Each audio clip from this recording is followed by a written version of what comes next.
Quem é o Espírito Santo, querido? Quem é o Espírito Santo e qual a importância dele em nossas vidas?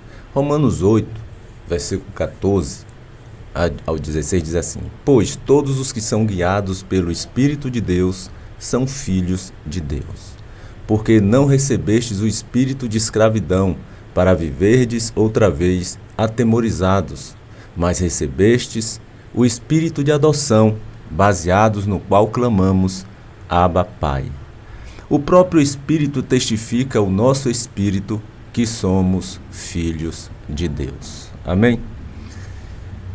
Quem é o Espírito Santo para você, querido? Nós vamos falar um pouco a respeito dele. Faz parte da Trindade, Pai, Filho e Espírito Santo. Ele é uma força ativa? Ele é uma energia? É isso que você acha? Porque algumas crenças creem nisso, mas nós vamos ver na Bíblia que não é nada disso. Ele não é uma força ativa, uma energia que quando precisamos ele nos dá força e coisa do tipo, não. Assim como Deus e também como Jesus, eles são um ser, uma pessoa, assim também é o Espírito Santo, meu irmão. O Espírito Santo também é um ser, ele é uma pessoa, ele tem personalidade própria. Ele toma decisões, ele pensa, ele raciocina, ele nos guia, ele nos orienta, ele diz que caminho devemos seguir, que caminho devemos tomar. Compete a nós querermos ou não ouvir as orientações e as inclinações que o Espírito Santo nos dá. Então o Espírito Santo é um ser que toma decisões. Portanto, ele orienta, ele guia, ele ora por nós, entre outras coisas, né? E aí em Atos 13, versículo 1, por exemplo, vai dizer assim, Atos 13, versículos 1 a 3, diz: Havia na igreja de Antioquia profetas e mestres, Barnabé, Simeão, por sobrenome de Níger, Lúcio de Cirene, Manaém, Colácio de Herodes, o tetrarca, e Saulo, que é Paulo, né? E servindo eles ao Senhor e jejuando, disse o Espírito Santo: Separai-me agora Barnabé e Saulo para a obra a que os tenho chamado. Então, jejuando e orando e impondo sobre ele as mãos, os despediram. E o que eu quero chamar a atenção aqui de você é que o Espírito Santo aqui, ele dá orientações. No versículo 2 de Atos 13, diz que ele separa Barnabé e Saulo para a obra que os tinha chamado. Mas assim, servindo eles ao Senhor e jejuando, disse para eles o Espírito Santo. Então ali estava um grupo de pessoas orando e jejuando, e entre eles ali estava Paulo e Barnabé. Paulo, que se chamava antes Saulo, né? Estavam ali os dois, e o Espírito Santo então fala com aquele grupo que separasse Paulo e Barnabé para a obra que ele os tinha chamado. Então ele já tinha um propósito na vida de Paulo e Barnabé. O Espírito Santo já sabia o que eles deveriam fazer. O próprio Espírito Santo já havia determinado o que eles haveriam de fazer. E aí então diz para aquele grupo: separam-me Paulo e Barnabé, porque eu tenho uma obra para eles. Então você vê aqui que o Espírito Santo, ele é um ser, ele é uma pessoa, ele pensa, ele raciocina, ele toma decisões, ele guia, ele orienta. E nós vamos ver que ele até ora por nós e intercede por nós diante de Deus. E é o próprio Espírito Santo que vai nos dar condições de nos tornarmos filhos de Deus. Se você não tem o Espírito Santo, você não é filho de Deus. Você pode ter sido criado por Deus, ok, mas você hoje, para se tornar filho de Deus, você perdeu essa condição lá no Jardim do Éden, de filho. Então hoje, para você voltar a ser filho, você precisa do Espírito Santo. É ele que nos torna filho de Deus. O texto que eu li inicialmente, Romanos 8,14, que vai justamente dizer que todos os que são guiados pelo Espírito de Deus são filhos de Deus. Porque não recebestes o espírito de escravidão para viverdes outra vez atemorizados, mas recebestes o espírito de adoção, baseados no qual clamamos Abba Pai.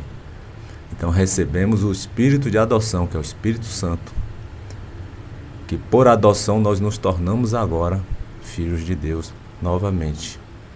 Fomos na criação filhos de Deus, tínhamos o Espírito Santo, o Espírito de Deus habitando em nós, mas por conta do pecado de Adão e Eva, nós deixamos de sermos filhos. Por quê? Porque o Espírito Santo foi retirado. Naquele momento que Adão peca, o Espírito Santo é retirado. E nós perdemos a condição de filhos de Deus. Tanto que nós éramos eternos. Passamos a ser seres mortais. A morte passou a reinar sobre todos, por conta do pecado de Adão. Quando tínhamos o Espírito de Deus ali na pessoa de Adão ainda, sem a queda, sem desobedecer a Deus, Adão era eterno, Eva também, e nós éramos para ser eternos. Mas por conta do pecado, o Espírito de Deus então é retirado, e aí nós perdemos a eternidade, deixamos de ser seres eternos para sermos seres mortais. A morte passou a reinar. E deixamos também a condição de filhos de Deus, por conta do pecado. Hoje nós podemos voltar a essa condição de filhos de Deus, mas você precisa ter o Espírito Santo habitando dentro de você. Então é importante, muito importante que você tenha o Espírito Santo, porque do contrário você não se torna filho. E só herda a herança de Deus aquele que é filho. Você já viu alguém que não é filho herdar alguma herança de outra pessoa que não seja filho? Só herda o filho. Se você for filho, você vai herdar a vida eterna que Deus tem para nos dar. Mas se você não é filho, se você não tem o Espírito Santo, você ainda não é filho de Deus. E por isso você não tem parte na herança de Deus. Então todos que foram criados por Deus precisa aceitar Jesus como Senhor para ter o Espírito Santo. Nem todos, né, que foram criados têm o Espírito Santo por conta da queda do pecado. Mas aí o que é que eu tenho que fazer para ter o Espírito Santo? Entregar minha vida para Jesus. Olha o que diz em João, o Evangelho segundo João, capítulo 1, versículo 11 e 12. Ele veio para o que era seu e os seus não o receberam, falando de Jesus. Mas a todos quantos o receberam, deu-lhes o poder de serem feitos filhos de Deus, a saber, aos que creem no seu nome. Então, todos que creem no nome de Jesus, todos que creem em Jesus, entregam suas vidas para Jesus. Jesus deu-lhes o poder de serem feitos filhos de Deus. Você pode até trocar aqui. Deu-lhes o poder de serem feitos filhos de Deus. Deu-lhes o Espírito Santo para se tornarem filhos de Deus. Porque quando nós entregamos nossas vidas para Jesus, a primeira coisa que Jesus faz é nos conceder o Espírito Santo. Com o Espírito Santo você se torna filho de Deus. Você tem direito à herança, a herdar a vida eterna. Então o que é que eu tenho que fazer para ter o Espírito Santo? Entregar minha vida para Jesus.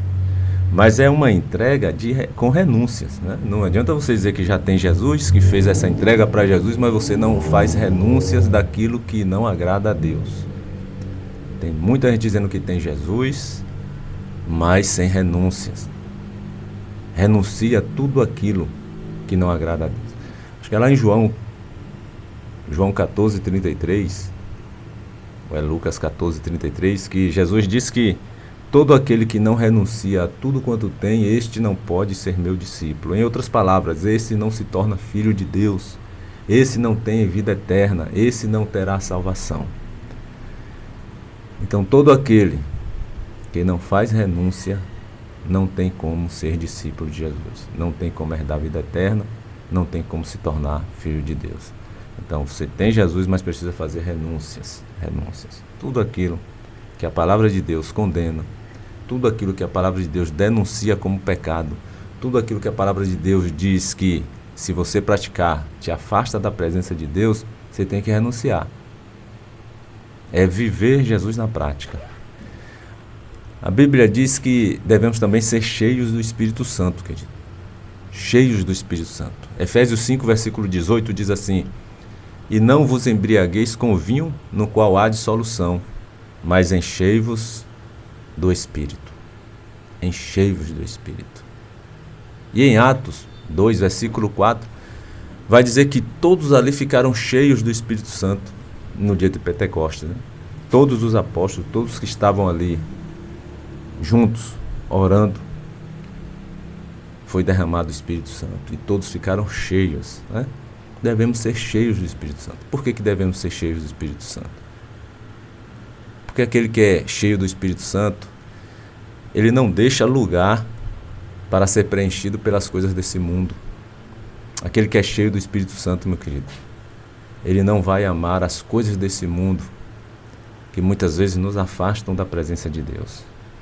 Lá em 1 João 2,15 diz que não devemos amar o mundo e nem as coisas que há no mundo, porque se alguém amar o mundo, o amor do Pai não está nele. Em Tiago 4,4 diz também: infiéis, não compreendeis que a amizade do mundo é inimiga de Deus? Aquele, pois, que quiser ser amigo do mundo, constitui-se inimigo de Deus. Então essa é a diferença entre ter e ser cheio do Espírito Santo. Aquele que é cheio, não cabe mais nada desse mundo na vida dele. Ele consegue lutar mais facilmente contra as tentações dessa vida, desse mundo, que esse mundo nos coloca diante de nossos olhos. Ele consegue vencer mais do que aquele que tem o Espírito Santo, mas vive uma vida assim meio que sem buscar muito, né? A presença de Deus, sem se alimentar da palavra, sem ter seus momentos de orações, sem se envolver na obra, sem querer fazer a obra de Deus. Você tem o Espírito Santo, mas você precisa ser cheio. Você precisa ser cheio da presença de Deus. Imagine um copo. Imagine um copo. Eu vou fazer uma ilustração aqui. Tem 2 copos aqui. Eu coloco um pouco de água em um e coloco água no outro até encher e derramar. Mas se eu lhe perguntar aqui qual copo tem água, todos os 2 têm água. Existe algum copo vazio aí, sem água? Não, todos os 2 têm água.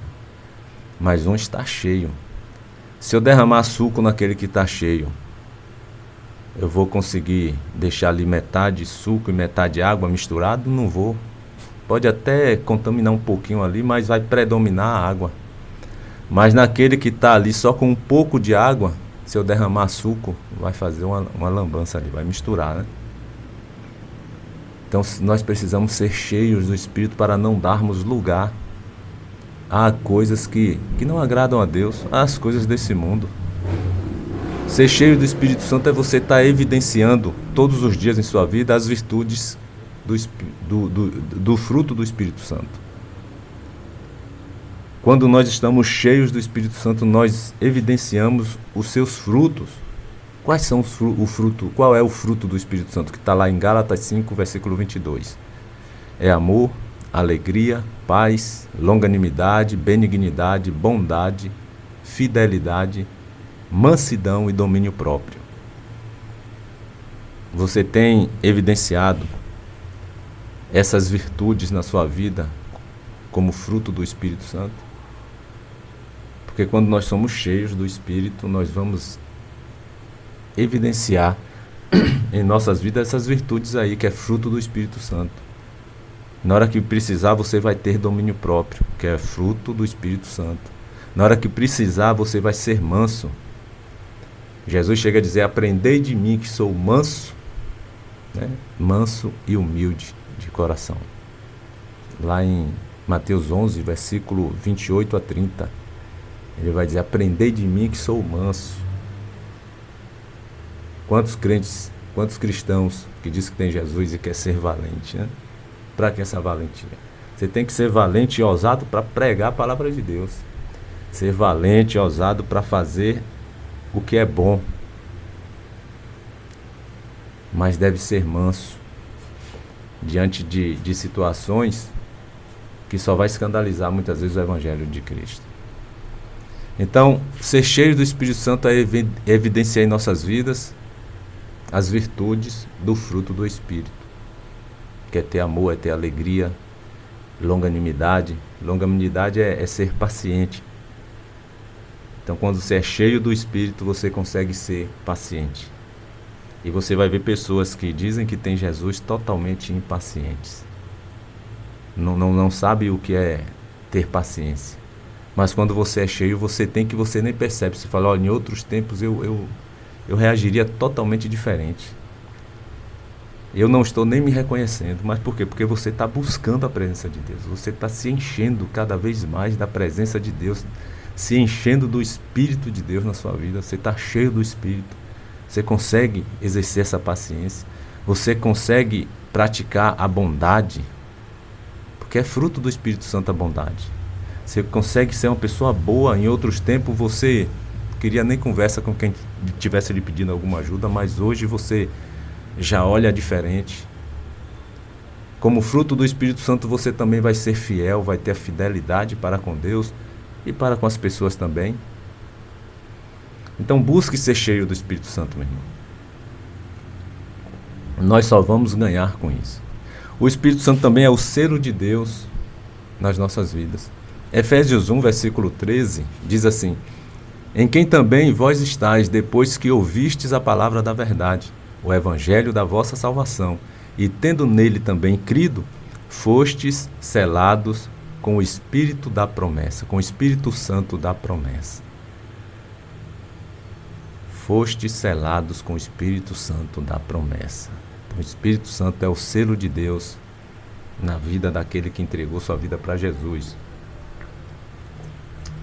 E é o Espírito Santo que nos capacita também com dons espirituais. Para que servem esses dons espirituais? Para você fazer a obra do Senhor. Sem os dons espirituais, sem a capacitação do Espírito Santo, nós não teríamos condições de estar fazendo a obra de Deus.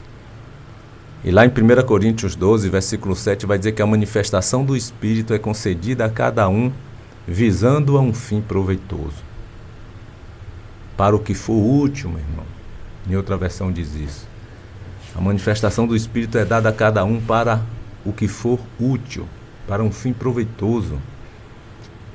Todo cristão terá à sua disposição, meu querido, os dons espirituais. Mas para ser usado ali no momento certo, de acordo à vontade de Deus, não de acordo à sua vontade.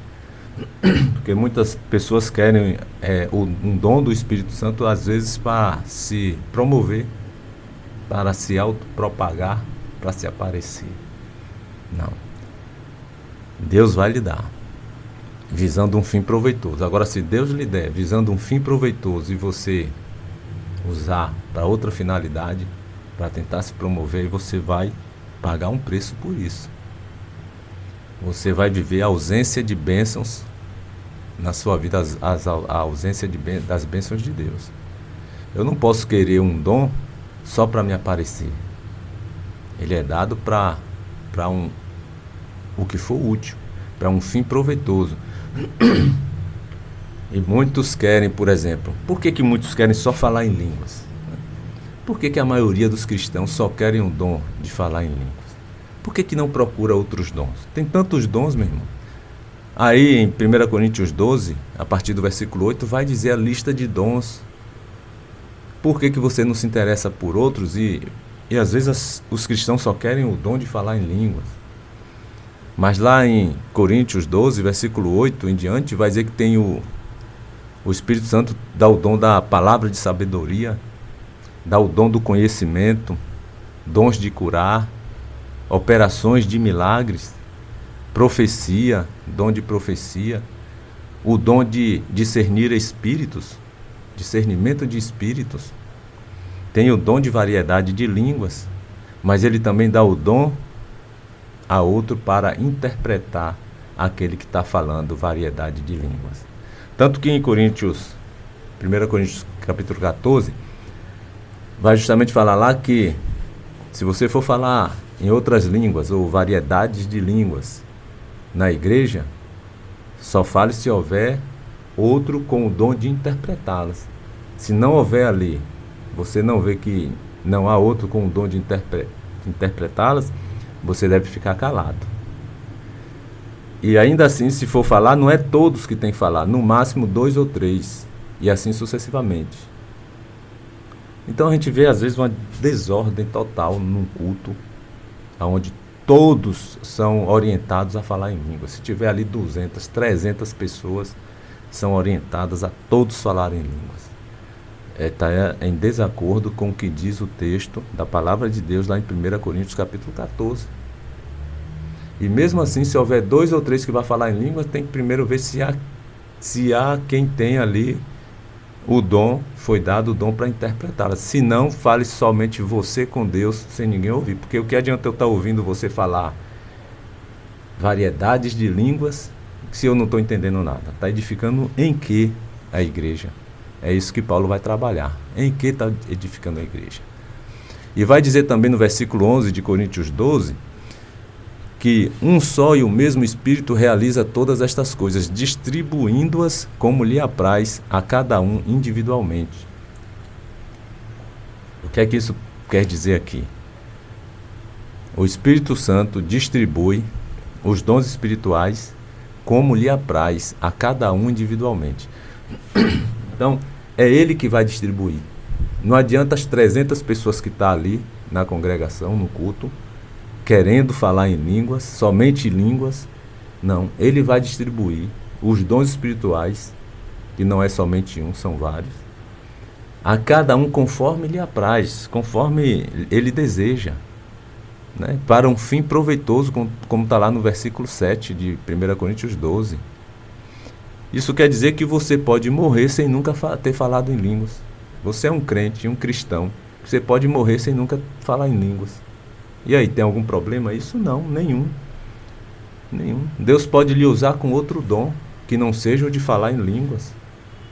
E se ele precisar que você fale em línguas, no momento que seja proveitoso, que seja útil, não para você se amostrar, mas porque vai ser útil, vai edificar a igreja, ou vai edificar aqueles ali que falam em outros idiomas e vão entender as grandezas de Deus que você vai falar na língua deles. Como aconteceu lá em Pentecoste, lá em Atos capítulo 2.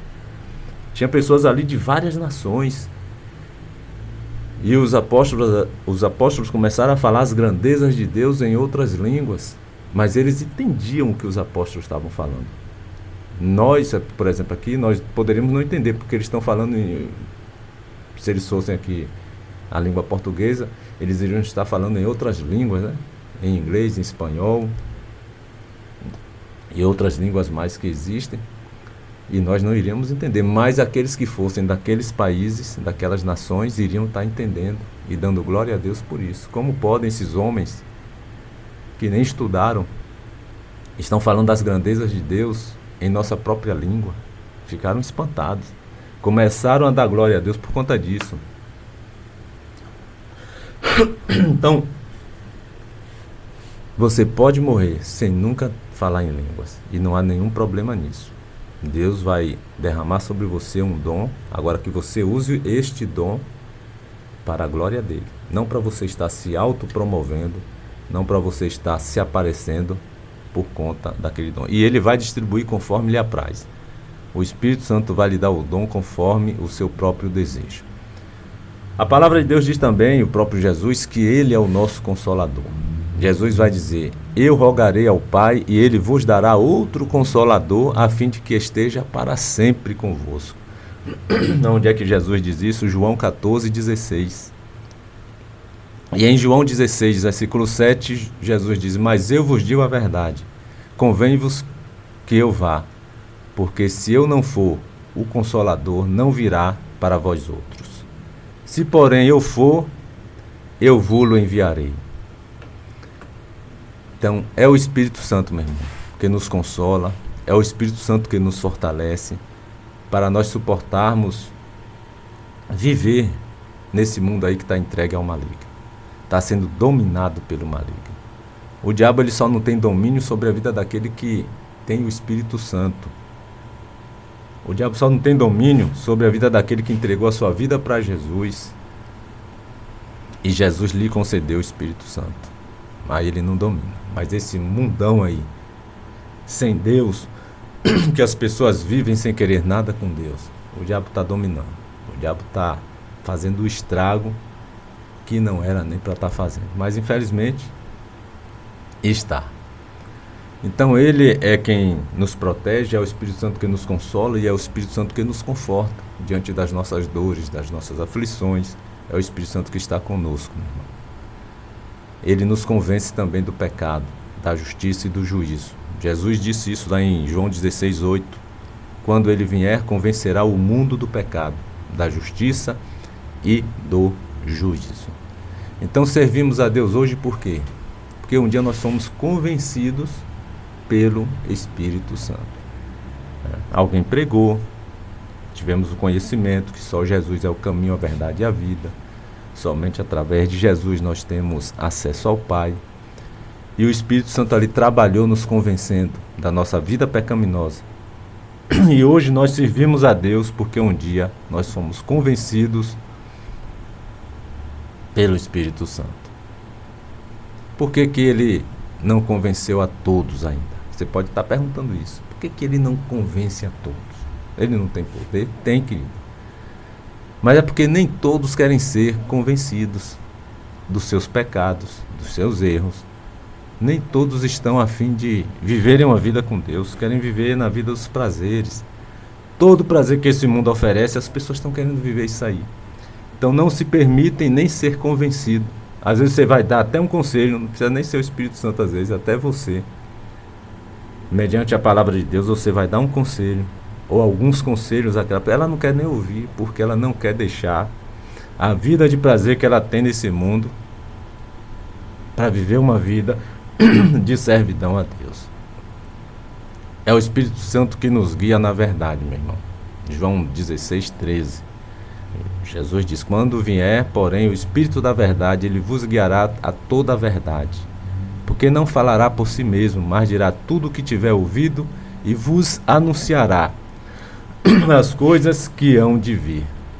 Então isso significa, meu irmão, que quando estamos afastados de Deus, sem comunhão com Deus, nós estamos andando por caminhos enganosos.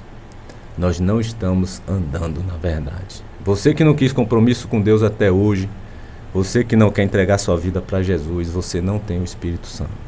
E sem o Espírito Santo você não está sendo guiado no caminho da verdade. Você está no caminho da mentira. Você está o tempo todo sendo enganado.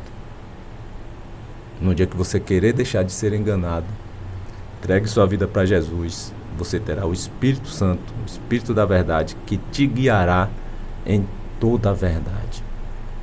E ele habita dentro de nós. Quando nós entregamos nossas vidas para Jesus, ele passa a habitar dentro de nós. Você vai ver isso aí em 1 Coríntios 6:19. Acaso não sabeis que o vosso corpo é santuário do Espírito Santo, que está em vós, o qual tendes da parte de Deus, e não sois de vós mesmos? Então o contexto aqui não está falando do corpo de Cristo, né? Eu quero deixar isso aqui claro, porque você vai ver o contexto lá. A palavra de Deus está trabalhando aquele que se prostitui seu próprio corpo. Aquele que se une com a prostituta está sendo um corpo com ela e tal.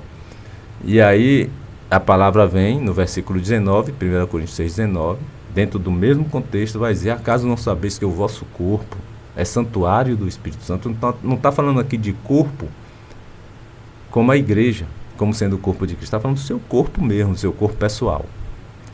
E o Espírito Santo, ele habita dentro de nós, dentro do nosso próprio corpo. Nosso corpo se torna templo do Espírito Santo, santuário do Espírito Santo. É o Espírito Santo que nos ajuda também em nossas fraquezas, nas nossas debilidades, nos momentos que nós estamos se sentindo fracos. É Ele que nos ajuda, meu irmão, a nos fortalecer. E além de nos ajudar a nos fortalecermos, Ele intercede a nosso favor diante de Deus. Está lá em Romanos 8:26, você confere aí. Também o Espírito, semelhantemente, nos assiste em nossa fraqueza. Você está se sentindo fraco hoje? Clame a Deus.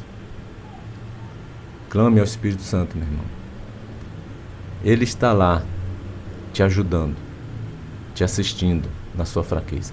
Também é o Espírito Santo, semelhantemente, também o Espírito Santo semelhantemente nos assiste em nossa fraqueza, porque não sabemos orar como convém. Mas o mesmo Espírito intercede por nós sobremaneira com gemidos inexprimíveis. Você está entendendo aqui? É por isso que quem tem o Espírito Santo sempre vai desfrutar de uma paz que excede todo o entendimento. Uma paz que o mundo nunca irá ter para lhe dar, meu querido. Não busque paz no mundo, não. Busque paz em Deus, busque paz em Jesus, que vai lhe conceder o Espírito Santo e vai lhe dar essa paz. O Espírito Santo intercede por nós sobremaneira com gemidos inexprimíveis. Por quê? Porque nós não sabemos como orar, mas Ele intercede, Ele ora por nós. Você pode até achar aí que ninguém está orando e nem está intercedendo aí por você, pela sua vida, pela sua família. Você pode até achar, olha, ninguém ora por mim, ninguém intercede por mim. Mas nunca se esqueça, que há um que está sempre orando, intercedendo por você, de forma sobremaneira, com gemidos inexprimíveis, que é o Espírito Santo, o Espírito de Deus. Sempre terá alguém orando por você. Basta que você vivencie a palavra de Deus, não saia da comunhão e tenha o Espírito Santo na sua vida. Ele vai estar orando, intercedendo por você. E você ore e interceda pela vida de outros também. Faça isso, é porque você acha que ninguém está orando por você, intercedendo, que você não vai fazer isso. Não retribua com a mesma moeda, mas retribua o mal sempre com o bem, ainda que você ache isso. E às vezes tem muita gente orando por você que você nem sabe. Muitas pessoas podem estar orando sem você saber. Mas ainda que você ache isso, você não deve retribuir da mesma forma. Então o Espírito Santo, ele também fez parte da criação. Quando Deus disse lá em Gênesis 1:26, façamos o homem à nossa semelhança e conforme a nossa imagem e conforme a nossa semelhança, estava ali presente a Trindade. Deus, Filho e Espírito Santo. O Pai, Filho e Espírito Santo. E aí Deus diz, façamos o homem à nossa imagem e conforme a nossa semelhança. Quem não tem o Espírito Santo, queridos, ele não tem Jesus. Não adianta você dizer que tem Jesus, não ter o Espírito Santo. Quem não tem o Espírito Santo não tem Jesus. E assim também não tem a salvação, não tem vida eterna. Romanos 8:9 diz isso. Vós, porém, não estáis na carne, mas no Espírito, se de fato o Espírito de Deus habita em vós. E se alguém não tem o Espírito de Cristo, esse tal não é dele. Para você ser de Jesus, você ser de Cristo, você precisa ter o Espírito Santo. Agora eu quero te fazer aqui uma outra pergunta. Aquele que tem o Espírito Santo, ele pode em algum momento cair da fé, cair da graça, cair na presença de Deus, no pecado? Pode ou não? O que é que você acha? Quem tem o Espírito Santo pode um dia ser atingido pelo pecado e vir a cair? Alguns até dizem que aquele que caiu é porque ele nunca teve o Espírito Santo. Aquele que caiu e saiu da presença de Deus e se desviou da palavra, ele nunca foi um convertido. Algumas pessoas chegam a dizer isso, infelizmente, né? É como se dissesse que aquele que um dia se converteu e recebeu o Espírito Santo, ele se tornasse blindado contra o pecado. O pecado não tem mais poder sobre ele. Agora, ele pode andar tranquilamente, porque jamais o pecado vai fazê-lo cair. Tem pessoas que acham isso, infelizmente. Eu não acho isso. Eu não acredito nisso e nem vejo isso na palavra. Pelo contrário, eu vejo muitas advertências na palavra para que nós não nos desviemos da palavra, para que nós não venhamos a cair da fé, da graça. É isso que eu vejo. Em 1 Coríntios 10, versículo 12, diz assim: aquele, pois, que pensa estar em pé, veja que não caia. Isso não é uma advertência? Aquele que pensa estar em pé, quem é que está em pé? Na verdade, ninguém. Ninguém está 100% em pé. Por isso o texto diz aquele que pensa, né? Porque no dia que você se achar em pé, que está em pé 100%, já começa a ser a sua queda. Nós vivemos totalmente na dependência de Deus. Sempre. Sempre na dependência do Senhor. Nunca estamos de pé o suficiente para acharmos que não precisamos estar na dependência de Deus. Então, aquele que pensa estar em pé, veja que não caia. É uma advertência, porque você pode cair. O próprio Jesus, ele vai dizer, em Mateus 26:41, vigiai e orai para que não entreis em tentação. O espírito, na verdade, está pronto, mas a carne é fraca. Por que Jesus dá essa advertência aí? Vigiai e orai porque a carne é fraca. Pode até o espírito estar pronto, você pode estar preparadinho para entrar no céu.